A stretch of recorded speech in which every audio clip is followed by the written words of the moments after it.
YCP పతనం తారాస్థాయికి చేరుకుందా? ఎందుకు నేతలు ఒక్కరొక్కరుగా వెళ్ళిపోతున్నారు? కుడిభుజం లాంటి నేతలే కాకదు, బంధువులు సైతం జగన్కు బై బై చెప్పిస్తున్నారు ఎందుకు? వైసీపీని వీడుతున్న నేతలంతా జనసేనలోకి క్యూ కట్టడం దేనికి సంకేతం? త్వరలోనే జనసేనలో వైసీపీ విలీనం తప్పదన్న సంకేతాలు కనిపిస్తున్నాయా? అంతలా నేతలు జనసేన తలుపు తడుతున్నారా?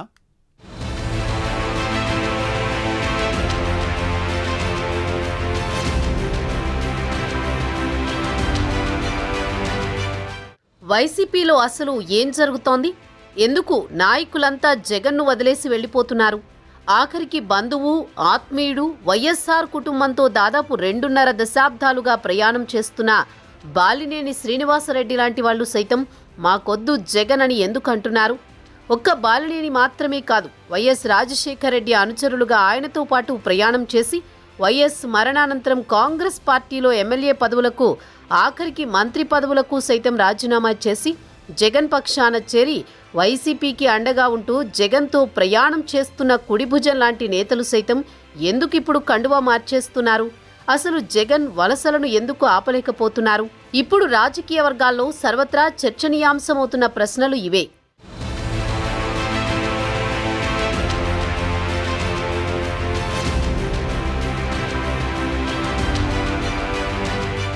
రెండు 2019 ఎన్నికల్లో 151 సీట్లు గెలుచుకుని అప్పటికి చరిత్రలో కనీవిని ఎరుగని విజయాన్ని నమోదు చేసుకున్న వైసీపీ ఒక్కసారిగా 5 ఏళ్లు తిరిగేసరికి ఢమాలని కుప్పకూలిపోయింది. ఆఖరికి జనసేన గెలుచుకున్న సీట్లలో సగం కూడా గెలుచుకోలేకపోయింది. పవన్ కళ్యాణ్ను అసెంబ్లీ గేటు కూడా తాకనివ్వమంటూ శబదాలు చేసిన వైసీపీ జనసేనలో కనీసం సగం స్థానాలు కూడా గెలుచుకోలేకపోవడం దేశవ్యాప్తంగా చర్చనీయాంశమైంది. అయితే అధికారం పోయినా జగన్ తీరులో మార్పు రాలేదు, ఆయన వైఖరి మారలేదు, కనీసం అపాయింట్మెంట్ కూడా ఇవ్వడం లేదు, నేతలను కలవడం లేదు. ఇలాంటి కారణాలతో సీనియర్లు సైతం వైసీపీని వీడుతున్నట్టుగా రాజకీయ వర్గాల్లో ప్రచారం జరుగుతోంది. రాజీనామా చేశాక బాలినేని కొన్ని కీలక వ్యాఖ్యలు చేశారు. అదేంటంటే జగన్ చుట్టూ ఒక కోటరీ ఉందని, ఆ కోటరీ వలనే ఎన్నికల్లో ఘోరంగా ఓడిపోయారని, అయినప్పటికీ అదే కోటరీని మెయింటైన్ చేస్తున్నారంటూ బాలినేని కాస్త ఘాటుగానే రియాక్ట్ అయ్యారు. బంధువు, అత్యంత దగ్గరైన వాడు బాలినేని లాంటి నాయకులను సైతం జగన్ చుట్టూ ఉండే కోటరీ దగ్గరకు రానివ్వడం లేదు అంటే ఇక మిగతా నాయకులు, సామాన్య లీడర్ల పరిస్థితి ఎలా ఉంటుందో ఊహించుకోవచ్చు. ఇప్పుడు ఓపెన్ గా చెప్తున్నా, నాకు ఇప్పుడే చెప్తున్నా, రాజశేఖర రెడ్డి గారు రాజకీయ భిక్ష పెట్టాడు, ఆయన కుటుంబం కదా అని చెప్పి భరాయించాను. కొన్ని రోజులు ఏడ్చుకునే రోజులు ఉన్నాయి, నా కళ్ళ నీళ్లు కూడా ఇనిగిపోయినాయి. అదే పరిస్థితి అది. అయినా కూడా రాజశేఖర్ గారు గుర్తుకొచ్చేవాళ్ళు, మా ఫ్యామిలీకి అట్లా గుర్తుకొచ్చేది. కానీ ఈరోజు ఎన్ని రకాలుగా ఇంకా ఆయన మారల కోటరీ, ఆ కోటరీతోనే నడుస్తూ ఉంది, మళ్ళీ అదే కోటరీ నడుపుతా ఉన్నాడు. ఎక్కడ కూడా అందరూ చూస్తూనే ఉన్నారు, మరి ఏం మార్చలేదు, అదే సిస్టమ్, అదే కథ.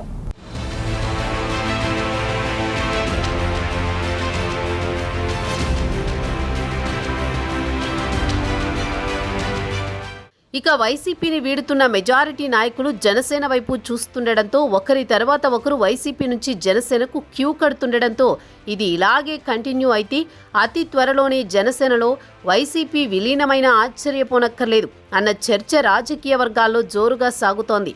ఎన్నికల ఫలితాల అనంతరం వైసీపీ బలం రోజురోజుకు పడిపోతూ ఉంటే జనసేన బలం రోజురోజుకు పెరిగిపోతోంది. బలమైన నాయకుల చేరికతో జనసేన పార్టీ క్షేత్రస్థాయిలో బలం పుంజుకునే అవకాశం కనిపిస్తోందని రాజకీయ విశ్లేషకులు చెబుతున్నారు. ఇది ఇలాగే కంటిన్యూ అయితే భవిష్యత్తులో జనసేనకు అసెంబ్లీలో భారీగా ప్రాతినిధ్యం పెరగడం గ్యారంటీ అంటున్నారు.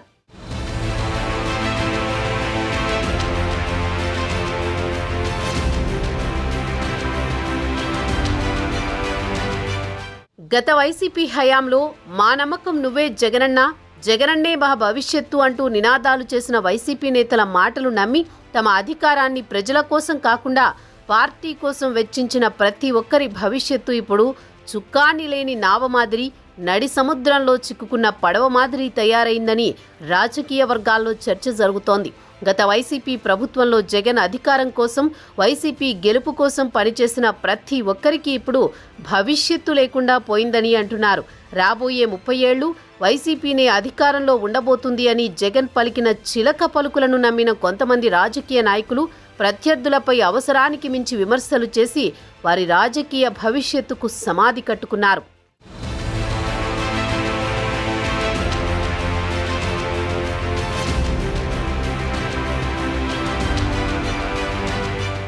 మిత్రపక్షమే అయినా ప్రస్తుతం ఏపీలో టీడీపీ తర్వాత బలమైన పార్టీగా జనసేన ఉంది. వైసీపీ ఓడిపోయినా కనీసం ప్రతిపక్షంలో కూడా నిలబడలేకపోయింది. అయితే ఇప్పటి వరకు జనసేనలో బలమైన నాయకులు ఉన్నా పెద్ద సంఖ్యలో అయితే లేరు. పవన్ తర్వాత ఒకరిద్దరు నేతలు తప్ప రాష్ట్ర వ్యాప్తంగా గుర్తింపు ఉన్న నాయకులు జనసేనలో తక్కువ మంది ఉంటారు. అయితే పవన్ ఇప్పటి వరకు చేరికలకు గ్రీన్ సిగ్నల్ ఇవ్వలేదు. కానీ ఇప్పుడు జనసేన వెయిట్ పెరుగుతోంది. అసలే దేశంలో ఎవరికీ సాధ్యపడని 100% స్ట్రైక్ రేట్ సాధించిన జనసేనకు ఇప్పుడు బలమైన నేతల చేరికలతో క్షేత్రస్థాయిలో బలం పెంచుకునే అవకాశం ఉందని అంటున్నారు.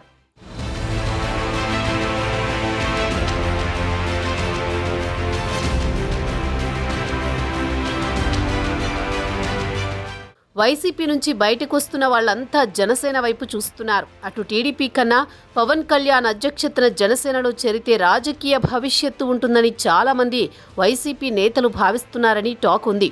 మరి ఈ లెక్కన వచ్చే ఎన్నికల నాటికి జనసేన పార్టీ కీలక నేతలలో పెద్ద పార్టీగా అవతరించడం ఖాయమని రాజకీయ పరిశీలకులు చెబుతున్నారు. ఇప్పటికే సీట్ల పరంగా వైసీపీకి రెట్టింపు స్థానాలను గెలుచుకున్న జనసేన బలమైన నేతల చేరికతో క్షేత్రస్థాయిలో బలాన్ని పెంచుకునే అవకాశం ఉందని అంటున్నారు.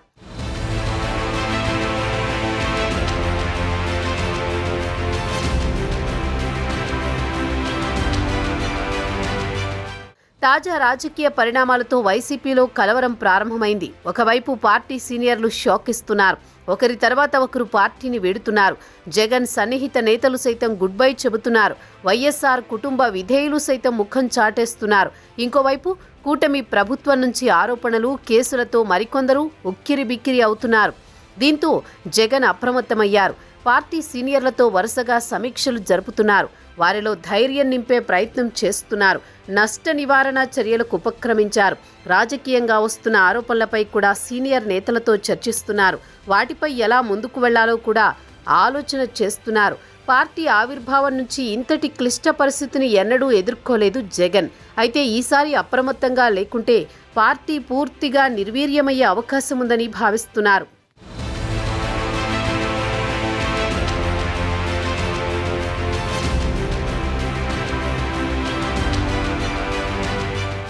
పవన్ను అసెంబ్లీ గేటు కూడా తాకనివ్వం అని విర్రవీగారు. ఒకప్పుడు చులకనగా మాట్లాడారు, నిందలు వేశారు, విమర్శలు చేశారు. అయితే కాలం ఎప్పుడూ ఒకేలా ఉండదు కదా. ఎవరినైతే వైసీపీ అవహేళన చేసిందో ఇప్పుడు ఆ నాయకుడి చెంతకే వైసీపీ నేతలు క్యూ కడుతున్న పరిస్థితులు. అయితే వైసీపీ నుండి వచ్చే అందరికీ కూటమి పార్టీల్లో అవకాశం దక్కడం లేదా? ఆ అవకాశం కొందరికి మాత్రమే పరిమితమా? ఎవరు ఆ కొందరు? నిజానికి పవన్ గేట్లు ఎత్తితే వైసీపీ ఎప్పుడో ఖాళీ అయ్యుండేదన్న వాదన చాలా కాలం నుండి వింటూనే ఉన్నాం. కానీ వచ్చే నాయకుల పూర్వాపరాలను క్షుణ్ణంగా పరిశీలించాకే పవన్ చేర్చుకుంటున్న పరిస్థితులు ఉన్నాయి. పార్టీలోకి వస్తామని ఎంతగా వేడుకుంటున్నా సరే నడవడిక బాగున్న నేతలకు మాత్రమే జనసేనలో ఎంట్రీ ఇస్తున్నారు. సామాన్యులను సైతం ఎమ్మెల్యేలుగా గెలిపించి హీరోలను చేశారు పవన్ కళ్యాణ్. వైసీపీలో ఉండి తాము జీరోలో అయిపోయామని భావిస్తున్న నేతలంతా జగన్కు గుడ్ బై చెప్పేసి జనసేన తలుపు తడుతున్నారు. ఇప్పుడు ఇంత జరుగుతున్న ఈ పరిణామాలను చూస్తుంటే భవిష్యత్తులో చట్టసభల్లో జనసేన ప్రాతినిధ్యం పెరగనుందా?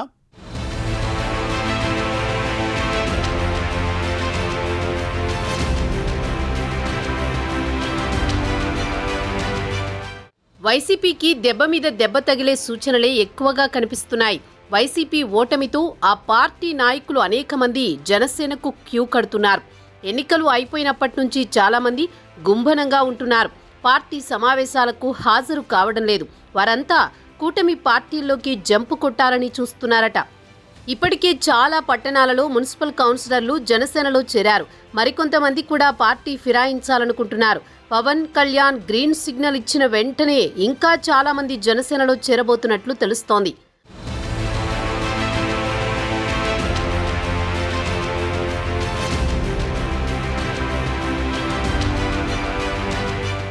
వైసీపీ ఘోరంగా ఓడిపోవడం, జగన్ తీరు మారకపోవడం, భవిష్యత్తులో మళ్లీ వైసీపీ పుంజుకుంటుందో లేదో అన్న నమ్మకం లేకపోవడం, జగన్ తీరు అలాగే కంటిన్యూ అయితే ఇక వైసీపీ కనుమరుగవడం ఖాయమని, అదేవిధంగా జగన్పై వేలాడుతున్న అనేక కేసులు, ఆయన ఏ క్షణాన జైలుకు వెళతారో తెలియని పరిస్థితులు కనిపిస్తుండడం, ఇలాంటి అనేక కారణాలతో వైసీపీలోని నేతలు అంతా కూటమి పార్టీల్లోకి వెళ్లాలనుకుంటున్నట్టు ప్రచారం జరుగుతోంది. అయితే కూటమిలో తెలుగుదేశం పార్టీకి సంబంధించి రాష్ట్ర వ్యాప్తంగా ఉన్న నియోజకవర్గాలన్నింటిలో సీనియర్ నేతలు పాతుకుపోయి ఉండడంతో ఆ పార్టీలో స్పేస్ కనిపించకపోవడం, ఇక తరువాతి ఆప్షన్ జనసేనే కావడంతో వైసీపీలోని నేతలంతా జనసేనలోకి క్యూ కడుతున్నట్లు రాజకీయ వర్గాల్లో చర్చ జరుగుతోంది. అయితే పవన్ వచ్చే నాయకులను వారి పూర్వాపరాలను పరిశీలించి చేర్చుకుంటున్నారు. వస్తున్నారు కదా అని హడావుడిగా గేట్లు ఎత్తేయడం లేదు. పవన్ గేట్లు ఎత్తితే అసలు వైసీపీ జీరో అయిపోతుందన్న ప్రచారం రాజకీయ వర్గాల్లో ఉంది. అయితే భవిష్యత్తులో మరిన్ని చేరికలు కనిపిస్తుండడంతో ఇప్పటికే జనసేనలు ఆయా నియోజకవర్గాల్లో పార్టీ పెట్టినప్పటి నుంచి పోరాటం చేస్తున్న అనేక మంది నాయకులు, కార్యకర్తలకు ఇబ్బంది కలగకుండా చూడాల్సిన బాధ్యత జనసేనానిపైనే ఉందని రాజకీయ విశ్లేషకులు అంటున్నారు. ఎందుకంటే ఒక పార్టీ నుంచి నాయకుడు ఇంకొక పార్టీలోకి వెళితే ఆ పార్టీలో ఉన్న నాయకులు ఇటు సైడు రావడం అన్నది గతంలో ఎన్నోసార్లు చూశాం. ఉదాహరణకు గన్నవరం నియోజకవర్గం తీసుకుంటే గతంలో వల్లభనేని వంశీ టీడీపీలో, యార్లగడ్డ వైసీపీలోనూ ఉండేవారు. అయితే వంశీ వైసీపీ చెంతన చేరడంతో యార్లగడ్డ వెంకట్రావు తెలుగుదేశంలో చేరిపోయారు.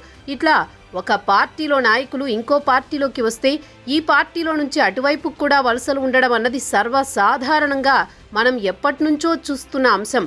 అయితే ఇప్పుడు వైసీపీ నుంచి చేరికలు కొనసాగుతూ ఉండడంతో ఇప్పటికే జనసేనలో ఉన్న నాయకులు గాని, కార్యకర్తలు గాని ఇబ్బందులు పడకుండా ఉండేలా చూడాల్సిన బాధ్యత అధ్యక్షుడిపైనే ఉంటుందని రాజకీయ విశ్లేషకులు అంటున్నారు.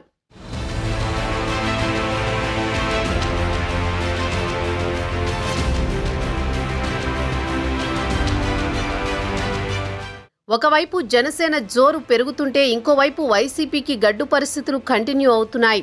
ప్రజాప్రతినిధులు, పోటీ చేసిన వారు, మాజీ ఎమ్మెల్యేలు ఇలా వరుసగా ఒకరి తర్వాత ఒకరు పార్టీకి గుడ్ బై చెబుతున్నారు. వీరంతా కూటమి పార్టీలోకి చేరేందుకు రెడీ అవుతున్నారు. అయితే వైసీపీని ఖాళీ చేయాలన్న ఆతృతతో వచ్చే వారందరినీ తమ పార్టీలో చేర్చుకునేందుకు కూటమి నేతలు సిద్ధంగా లేరు. దానికో పద్ధతి పెట్టుకున్నారు. పార్టీలో చేరేందుకు ఆసక్తి చూపిన నేతల విషయంలో కూటమి పార్టీలన్నీ కలిసి ఏకాభిప్రాయానికి వస్తేనే తీసుకుంటున్నారు. అందుకోసం కూటమిలోని 3 పార్టీల్లో 5 కీలక నేతలతో కమిటీని నియమించుకున్నట్టుగా తెలుస్తోంది. అధికారంలో ఉన్న పార్టీలోకి నేతల వలస ఉంటుంది. రాజకీయాల్లో అది సహజమే. తమ పార్టీకి బలమవుతారని కాకపోయినా ఇతర పార్టీలు బలహీనమవుతాయన్న కారణంతో అయినా నేతల్ని ప్రోత్సహిస్తూ ఉంటారు. ఇప్పుడు కూటమిలో అలాంటి చేరికల హడావుడి కనిపిస్తోంది. వైసీపీలోని అత్యంత కీలకమైన నేతలు కూటమి పార్టీలను సంప్రదిస్తున్నారు. పార్టీ కార్యక్రమాల్లో పాల్గొనడం లేదు. చాలా మంది సైలెంట్ అయిపోయారు. చాలా మంది దరఖాస్తులు కూటమి పార్టీల వద్ద ఉన్నాయని అంటున్నారు. కూటమి పార్టీలు తమ పార్టీలోకి వచ్చే వారందరినీ తీసుకోవాలని అనుకోవడం లేదు. 3 పార్టీలకు ఇబ్బందికరం కాకుండా వైసీపీని బలహీనం చేసే వారికి మాత్రమే ప్రాధాన్యం ఇస్తున్నారు. ప్రకాశం జిల్లా వైసీపీ మొత్తం బాలినేని మీదనే ఆధారపడి ఉంది. ఆయన పోతే ఇక బలమైన నాయకుడే ఉండరు. ఈ కోణంలో వెంటనే ఆయన దరఖాస్తుకు ఆమోదం లభించింది. సామినేని ఉదయభానుకు కూడా అలాగే గ్రీన్ సిగ్నల్ లభించింది. టీడీపీ నేతల్ని బూతులు తిడితే మంత్రి పదవి వస్తుందని ఆయనకు పోటీ పెట్టినప్పుడు కూడా పరుషంగా మాట్లాడలేకపోయారు ఉదయభాను. ఈ కారణంగా వైసీపీలో అన్యాయం జరిగింది. పవన్ పై అతిగా స్పందించకపోవడంతో ఇప్పుడు జనసేనలోకి ఎంట్రీ వచ్చింది. కానీ ఇంకా చాలా మంది నేతలు దరఖాస్తులు పెండింగ్లో ఉన్నాయని చెబుతున్నారు. కొంతమంది ఆనాడు అతిగా టీడీపీ జనసేనలను తిట్టి ఇప్పుడు ఎటూ కాకుండా పోయారు.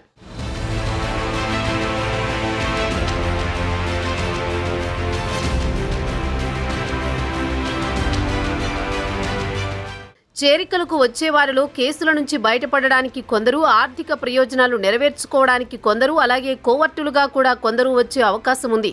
అందుకే 3 పార్టీల్లోని 5 నేతల కమిటీ అన్ని విషయాలను కూలంకుషంగా పరిశీలించిన తర్వాతనే నేతల చేరికలకు గ్రీన్ సిగ్నల్ ఇస్తున్నారు. మొత్తానికి చేరికల విషయంలోనూ 3 పార్టీల అంగీకారం మేరకే ముందుకెళుతున్నారు.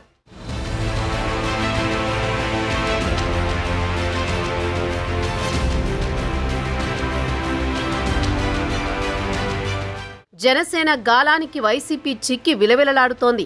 దసరాలోపు భారీ ఎత్తున జనసేన పార్టీలోకి వైసీపీ నాయకులు చేరనున్నారని సమాచారం. రాష్ట్రంలోని అన్ని ప్రాంతాల నుంచి చేరికలు ఉండనున్నాయని తెలుస్తోంది. రాజకీయాలలో 100% స్ట్రైక్ రేట్ సాధించడం సులువైన విషయం కాదనే సంగతి తెలిసిందే. అయితే జనసేన మాత్రం ఎంతో కష్టపడి పోటీ చేసిన అన్ని స్థానాల్లో విజయం సాధించింది. అయితే ఏపీలో రోజురోజుకు జనసేన బలపడుతుండగా ఈ పార్టీ విషయంలో యువత సైతం ప్రత్యేక ఆసక్తి చూపిస్తున్నారు.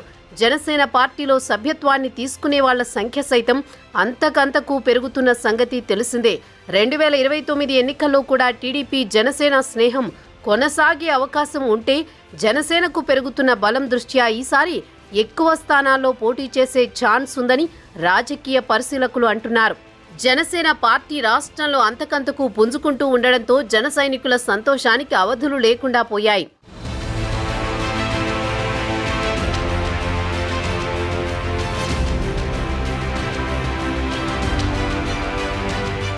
ప్రస్తుతం చేరికలతో పాటు అతి త్వరలోనే భర్తీ చేయబోతున్న నామినేటెడ్ పదవులతో జనసేన పార్టీ గ్రామస్థాయిలో బలపడే అవకాశం ఉందని రాజకీయ వర్గాల్లో ప్రచారం జరుగుతోంది. క్షేత్రస్థాయిలో బలపడాలి అంటే అందుకు నామినేటెడ్ పదవులు బాగా ఉపయోగపడతాయి. సర్పంచులు, జెడ్పీటీసీ, ఎంపీటీసీ, అలాగే వివిధ కార్పొరేషన్ చైర్మన్లు, మార్కెట్ యార్డ్ కమిటీ చైర్మన్లు ఇలా అనేక రకాల నామినేటెడ్ పోస్టులు ప్రజలతో అనుసంధానమయ్యేలా ఉపయోగపడతాయి. బలమైన నాయకుల చేరికతో పాటే నామినేటెడ్ పదవుల్లోనూ పెద్దపీట దక్కించుకుని రాష్ట్ర వ్యాప్తంగా క్షేత్రస్థాయిలో జనసేన బలపడేందుకు అవకాశం ఉందని అంటున్నారు.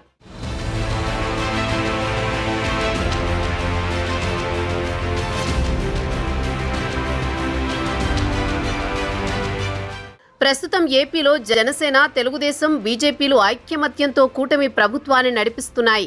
ఏ నిర్ణయం తీసుకున్నా 3 పార్టీలు కలిసే తీసుకుంటున్నాయి. ఏ చిన్న డిస్టర్బెన్స్ కు అవకాశం ఇవ్వకుండా అందరూ సమన్వయంతో కలిసి పనిచేస్తున్నారు.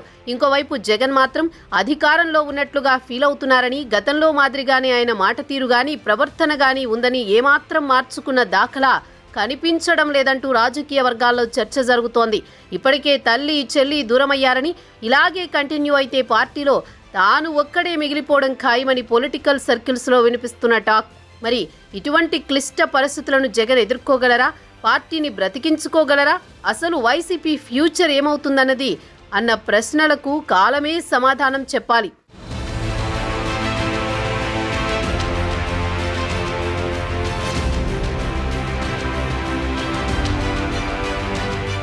ప్రస్తుతం ఉన్న పరిస్థితులలో ఒక రాజకీయ పార్టీని నడిపించడం అంటే ఆషామాషీ వ్యవహారం కానే కాదు. కానీ 2 బలమైన పార్టీలు ఉన్న సమయంలో ధైర్యంగా ముందుకొచ్చి పార్టీని ప్రకటించారు పవన్.